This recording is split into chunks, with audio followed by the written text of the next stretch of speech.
Okay, तो the next part is proximal convoluted tubules. ठीक है, बोमन्स कैप्सूल हमने पढ़ा। अब बोमन्स कैप्सूल की जो आउटर लेयर है वो बनाती हैं हमारी proximal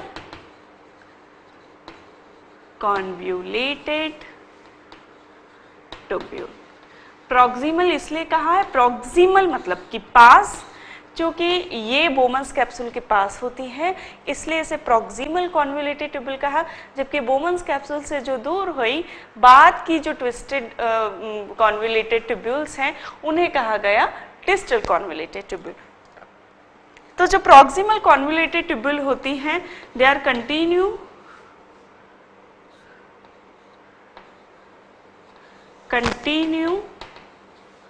continuous tubular processes, tubular formation or from outer layer of Bowman's capsule। ठीक, इनकी जो इम्पॉर्टेंट है ये बहुत ही ज़्यादा ट्विस्टेड होती हैं। See okay, so these are more twisted, they are very much twisted in a shape, they are very much twisted और they lies in cortex.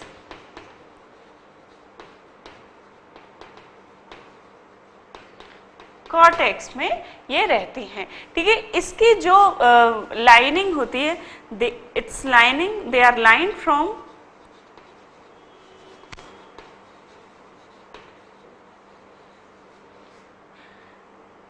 Single layer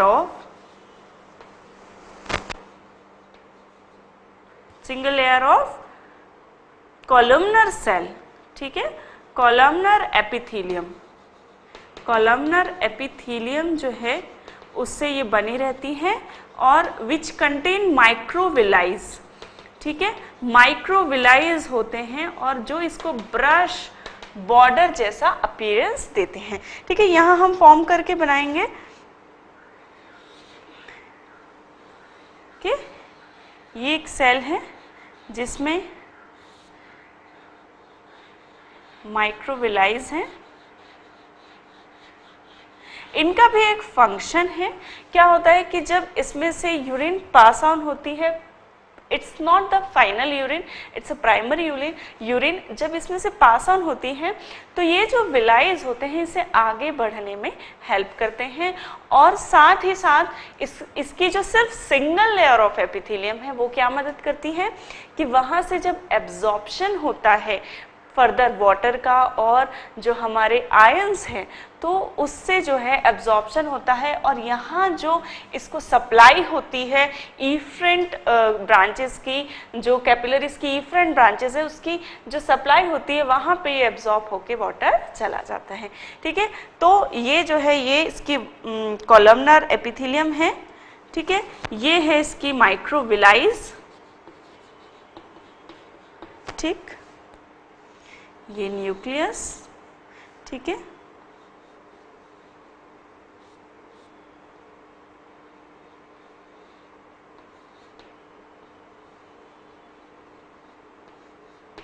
mitochondria,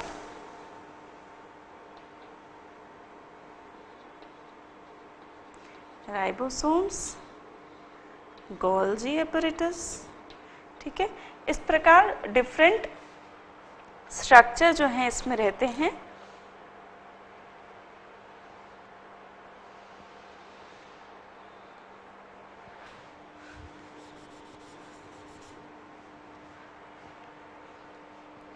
okay, सो ये जो है ये है इसमें माइटोकॉन्ड्रिया डिफरेंट जो कि काम करते हैं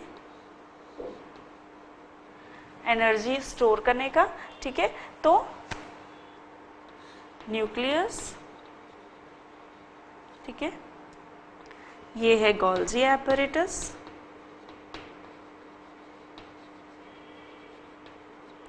माइटोकॉन्ड्रिया। ठीक है, तो ये जो है ये हमने कॉलमनर जो एपिथेलियम है वो हमने ड्रॉ करने की कोशिश की है। ये जो इसके ब्रश बॉर्डर लाइक स्ट्रक्चर है उसे माइक्रोविलाई कहते हैं और they give the appearance of brush border, ठीक है। सो this is the proximal convoluted tubule, बहुत ही ज़्यादा ट्विस्टेड होती है और इसमें जो है काफ़ी ज़्यादा जो इफरेंट कैपिलरीज रहती हैं वो इसमें सप्लाई करती हैं और फिर वहाँ से जाके ये लूप ऑफ हैनले में कैपिलरी सप्लाई करती हैं। Okay, so this is all about proximal convoluted tubule. अब हम पढ़ेंगे लूप ऑफ हैनले। यहाँ पे आप जो फर्दर ये लूप ऑफ हैनले बना रहा है वो क्या होता है, ठीक है। Okay, so this is loop of Henle, ठीक। आपको बताया मैंने कि लूप लाइक स्ट्रक्चर है और इसलिए उसे लूप ऑफ हैनले कहा गया है। ये जो लूप ऑफ हैनले होता है ये कंटिन्यूएशन होता है किसका, प्रॉक्सिमल कॉन्वोल्यूटेड ट्यूब्यूल्स का, ठीक है। Continuation of proximal convoluted tubule, ठीक है। It is a U shaped structure, ठीक है। यू शेप्ड स्ट्रक्चर हमें दिख रहा है और साथ ही इसके दो पार्ट हमें दिख रहे हैं। कौन सा, ये जो है ये है डिसेंडिंग लिम्ब। डिसेंडिंग लिम्ब इसलिए क्योंकि ये नीचे की तरफ जा रहा है, डिसेंडिंग लिम्ब, और ये हुआ असेंडिंग लिम्ब,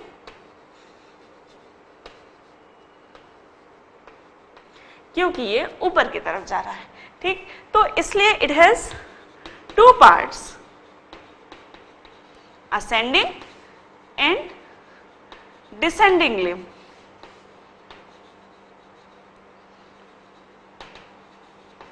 ओके, और इसमें भी जब आप देख रहे हैं कि असेंडिंग और डिसेंडिंग लिम्ब में कुछ पार्ट तो थिक है और कुछ पार्ट थिन है, ठीक है। तो thick part of ascending limb and thin part of ascending limb, ऐसा ऐसे कहते हैं। जो थिक पार्ट होता है, ठीक है, two parts in each limb,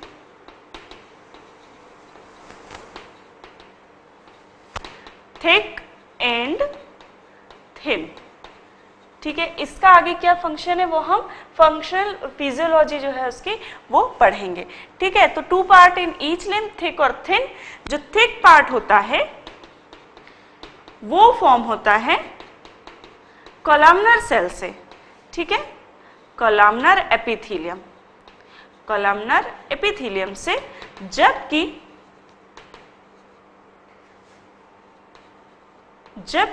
जो थिन पार्ट होता है वो फॉर्म होता है फ्लैट सेल्स से, ठीक है। फ्लैट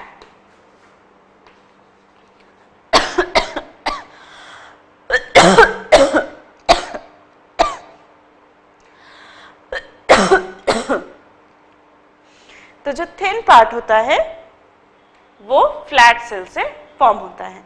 ओके, नाउ ये जो लूप ऑफ हैनले होता है वो आप देख ही रहे हैं कि कॉर्टेक्स में इसका पार्ट नहीं रहता, it is lies in the medulla, ठीक है। मेड्यूला में जो है इसका पार्ट रहता है, it is the loop of Henle is into the medulla, ठीक।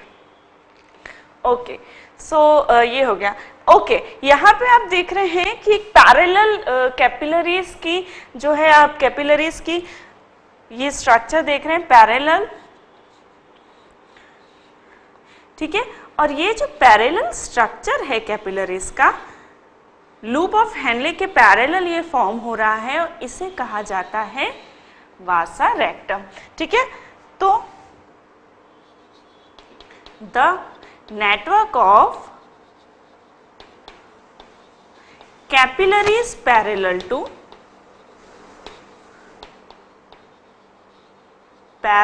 to loop of Hanle is called vasa rectum, ठीक है, vasa rectum। इन सारे ही पार्ट्स का बहुत इम्पॉर्टेंट जो है, बहुत इम्पोर्टेंस है, बहुत इम्पोर्टेंट वर्क है, जो कि हम फंक्शंस जो होता है कैसे फॉर्मेशन होता है यूरिन, तब हम जो है समझ में आएगा। ठीक तो ये हो गया हमारा लूप ऑफ हेनले। ठीक है, पीसीटी का ये कंटिन्यूएशन होता है, यू शेप स्ट्रक्चर होता है, इसके दो पार्ट होते हैं, असेंडिंग और डिसेंडिंग। ठीक है, दो पार्ट में थिक और थिन पार्ट्स होते हैं। थिक पार्ट्स कॉलमनर एपिथेलियम का बना होता है, थिन पार्ट फ्लैट सेल का बना हुआ रहता है, मेड्यूला में रहता है, और जो कैपिलरी का पैरेलल नेटवर्क होता है उसे वासा रेक्टम कहते हैं। ठीक है, now we will continue towards distal convoluted tubule. Okay okay, now जो हम पार्ट समझेंगे वो है हमारा डिस्टल कॉन्वोल्यूटेड ट्यूब्यूल। ठीक है, डिस्टल कॉन्वोल्यूटेड ट्यूब्यूल, और ये जो हमारी कैपिलरीज इसको सप्लाई कर रही है उसे कहते हैं पेरी ट्यूब्यूलर कैपिलरीज, मतलब कि जो ट्यूब्यूल्स के आसपास कैपिलरीज हैं, those are called peritubular capillaries. ठीक है, तो जो डिस्टल कॉन्वोल्यूटेड ट्यूब्यूल है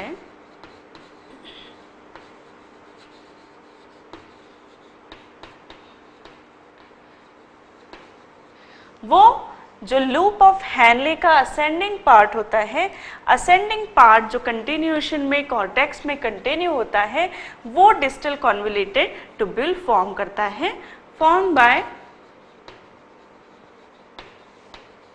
continuation of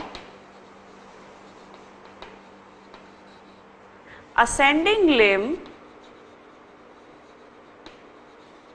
of loop of Henle। ठीक है, ये आप देख रहे हैं कि this is also very twisted, this is also very much twisted, ये भी काफ़ी ट्विस्टेड रहती हैं। ठीक है, और इसकी सेल जो हैं वो सिमिलर होती हैं प्रॉक्सिमल कॉन्वोल्यूटेड ट्यूब्यूल, मतलब कि कॉलमनर एपिथेलियम से होती हैं। ठीक है, it's wall is form by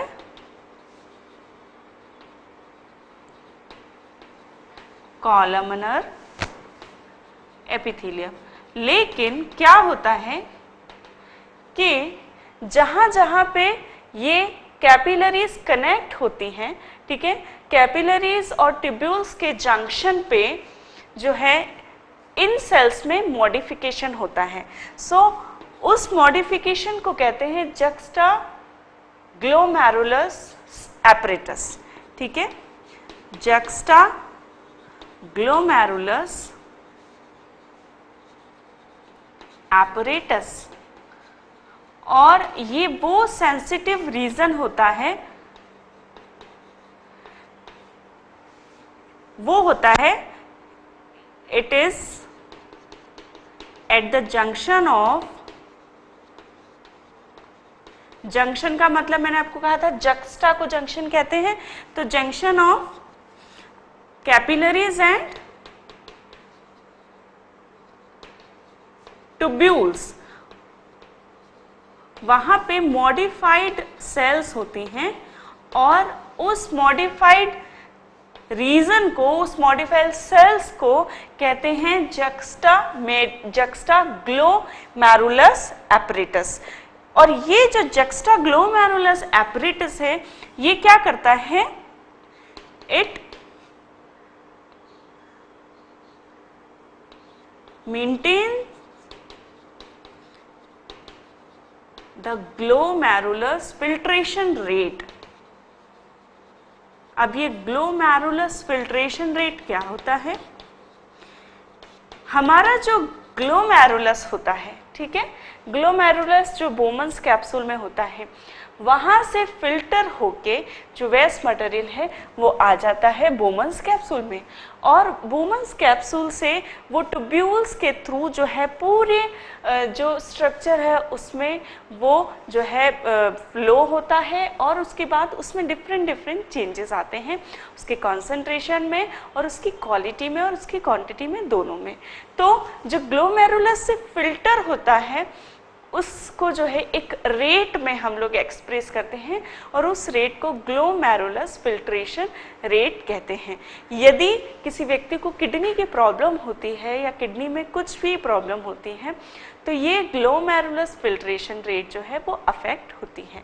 ठीक है, तो ये जो वो ग्लोमेरुलस फिल्ट्रेशन रेट है उसे मेंटेन करने में सहायक होता है जक्स्टाग्लोमेरुलस एपरेटस। ठीक है, हाउ इट वर्क्स हम आगे पढ़ेंगे कि ग्लोमेरुलस फिल्ट्रेशन रेट क्या होती है और जक्स्टाग्लोमेरुलस एपरेटस का क्या रोल होता है इसमें। ठीक है, तो this is distal convoluted tubule.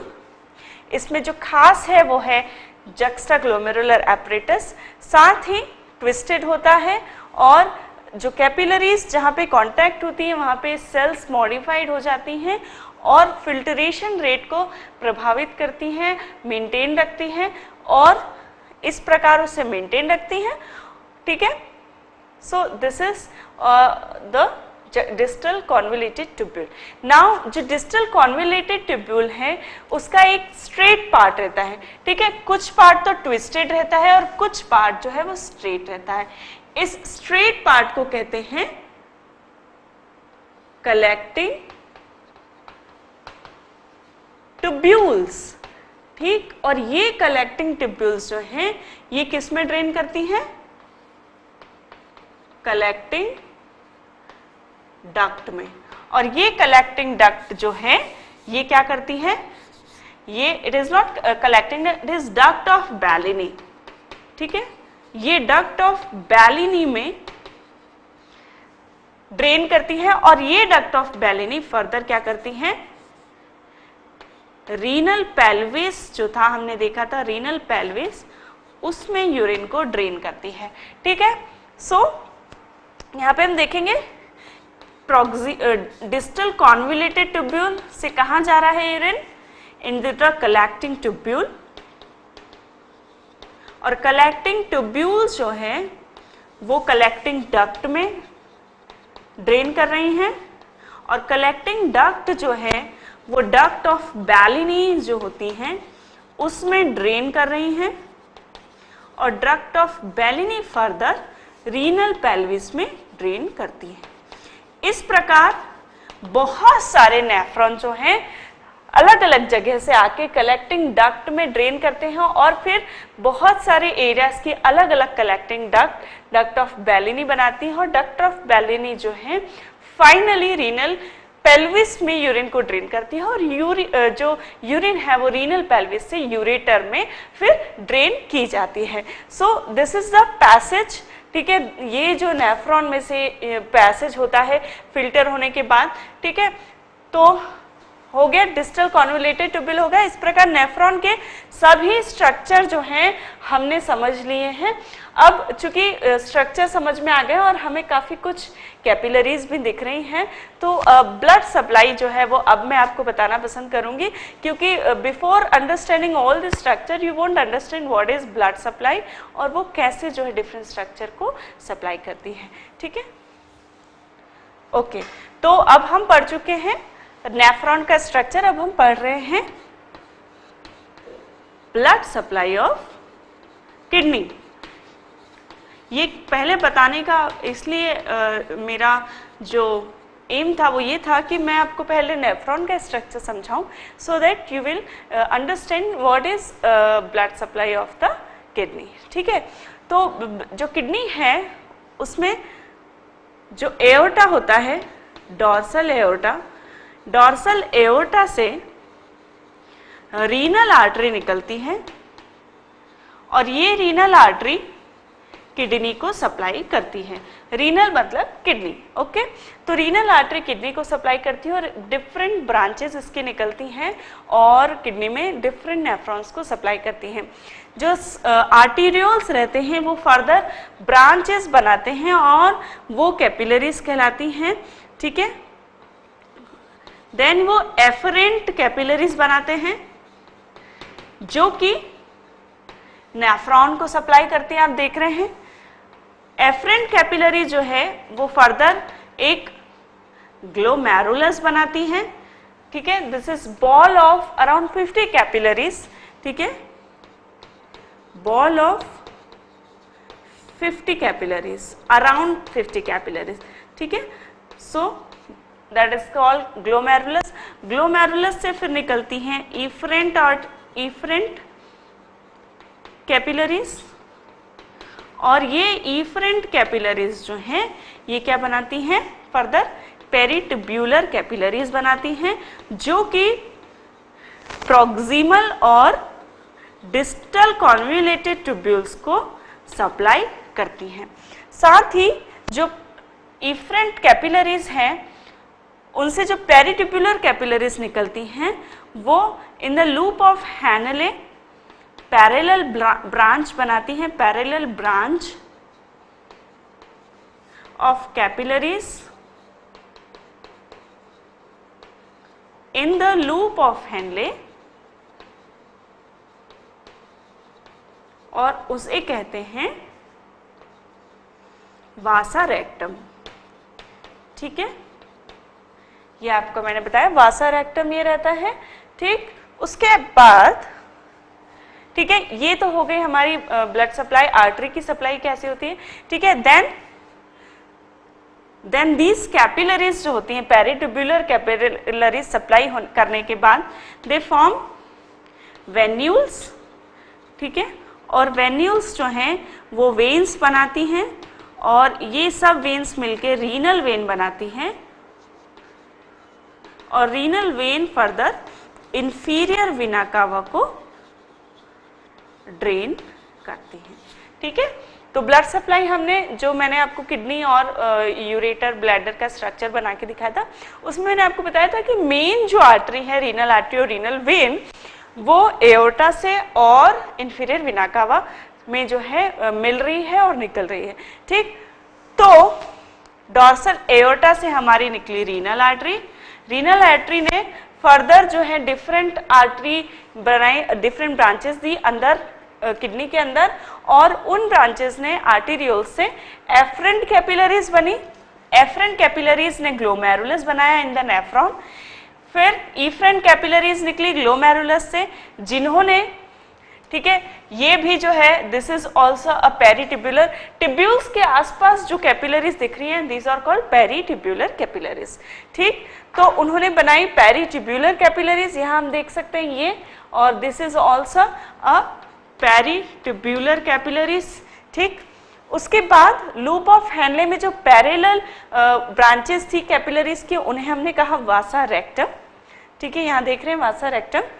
उसके बाद ये जब कैपिलरीज पूरी सप्लाई कर देती हैं, ठीक है, पूरी ठीक है, उसके बाद वो जो कैपिलरीज हैं वो वेन्यूल्स बनाती हैं और वो जो वेन्यूल्स हैं वो वेन्स बनाती हैं और स्मॉल वेन्स मिलकर रीनल वेन बनाती है और रीनल वेन फिर इंफीरियर वेना कावा को सप्लाई कर देती है, ठीक है।